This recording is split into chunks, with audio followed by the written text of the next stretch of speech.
Hello, hello, hello. Happy Monday. How are you doing today?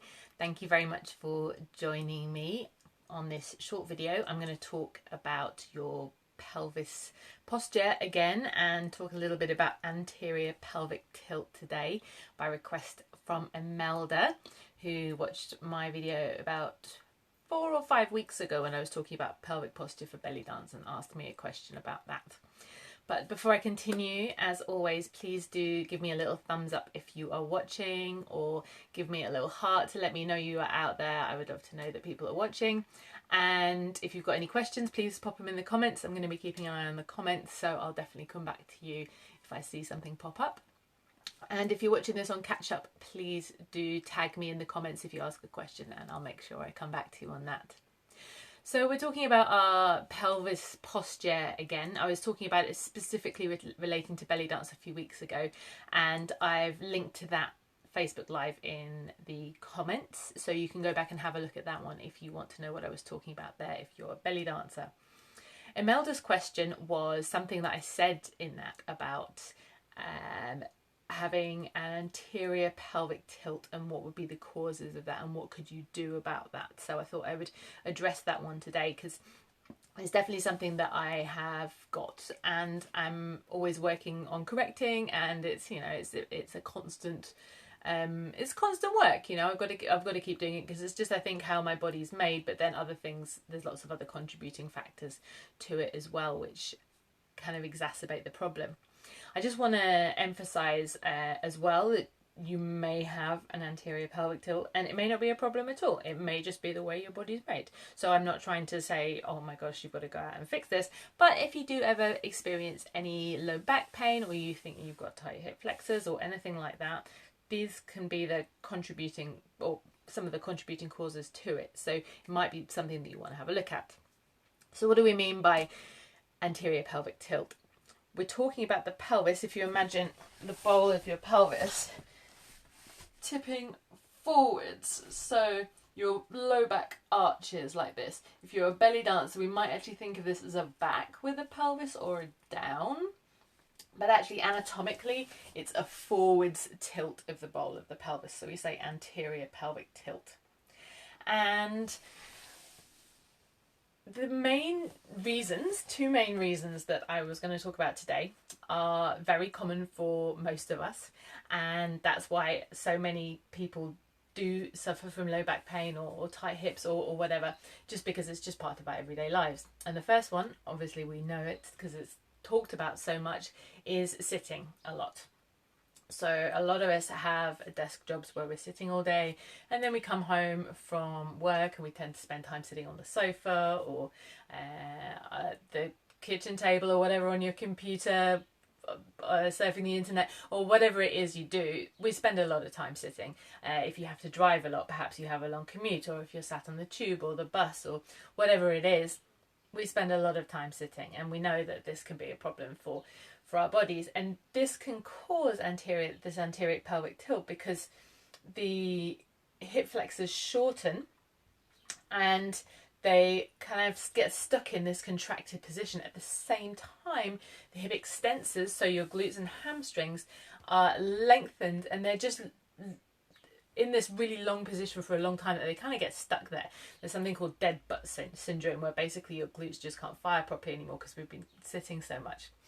I've spoken about this one a little bit before. I've got 2 previous live videos actually on the hip bridge, which is a fantastic exercise to really start to contract and engage the glutes and start to strengthen them. And this is one way that we can really start to combat this anterior pelvic tilt. By strengthening the glutes, you're going to start to get some contraction there and some strength. They're going to be able to hold a more neutral position easier, while at the same time the law of reciprocal inhibition basically means that it will release the hip flexors, which are the opposite muscles to them. So it will start to correct just a little bit by doing some extra work on the glutes, which needs some strength, will help to release the hip flexors and give you some strength in the glutes at the same time. I have to say as well, unfortunately, bad news for belly dancers. Standard belly dance posture, where we have that softness in the knees, is also going to contribute to this a little bit, because again we've got that little bit of bend happening, flexion happening at the hips, so we're not standing with our legs fully extended, and we're spending a lot of time in that position because of belly dance. So if you are a belly dancer, please do make sure that you're taking regular breaks from your belly dance posture and doing some stretches for your hip flexors, such as a 90-90 stretch, for example, when you come onto a 90-90 position with your legs and then squaring the hips. Really squeeze the back glute here to open up in the hip flexor, squeezing the back leg to almost like you want to try and lift your knee up off the floor. And if you want to take it deeper, you can even drop your chin to the chest.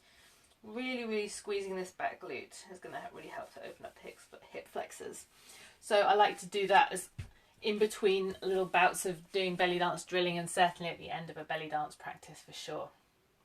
So that's our first point. Sitting and belly dance posture, unfortunately, can contribute to this anterior pelvic tilt, so your pelvis tipping forwards. But what if you don't have a seated job and you are standing all day? Perhaps you work in a restaurant or a store, or perhaps in a hospital or something, where you're spending a lot of time on your feet, but yet you feel constant strain on your low back and you feel like you have this anterior pelvic tilt. Same thing. So the idea here, or the thought here, is that perhaps you have weak abdominals. So could well be that these little muscles in your low back, I'm kind of imagining that your hands are these two muscles in your low back that connect your pelvis to the bottom of your rib cage and also connect into your spine as well. They are called the QLs, quadratus lumborum, and they're pretty responsible for helping to keep you upright, as well as the muscles in the front of your body should be.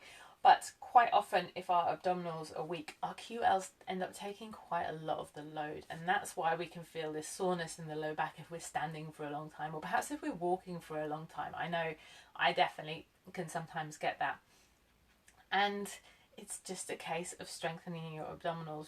Really, is going to help to balance that one out, and also releasing. Using some rolling myofascial release techniques can also really help with the quadratus lumborum as well. So I've put a link to a video I did quite a while ago, I think it was last summer actually, with some rolling on a tennis ball techniques to release the low back. And that can be really nice at the end of a long day of work. And then I really recommend some abdominal muscles, you guys, definitely to strengthen the rectus abdominis so that you've got a bit of balance there. Again, the same thing, the QLs can become in spasm because they're just contracting so much all the time, and they can't release, you know. So that's why we get that soreness in the low back. Another thing that you can do for them is muscle release techniques. So I've been talking about these over the past few weeks, something I've been studying recently. And a very simple one that we can do for the QL is very similar to a belly dance move. So for those of you who are belly dancers, and it's literally doing a ribcage slide. But caveat, you're not trying to make this as big as possible. So the idea here, rather than it being a stretch, is it's being a gentle muscle activation. If you've done the previous ones with me, where we've done the one with the leg crossed over for doing the hips, you'll remember we only did 20% energy in the hip, a 20% contraction. So again here, notice how I'm moving quite small side to side. This is just gently going to create a bit of energy in the QLs. Sorry, my hands are pretending to be my QLs here, to allow them to activate properly and come out of that spasm.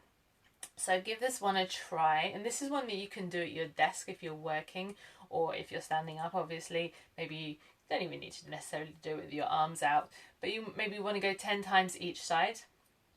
And like I said, keep it really small. There's another version of this that you can do on the wall, but today I just wanted to show you a seated version that you can do nice and easily anywhere. So that's a muscle release tech for your QLs, for your quadratus lumborum.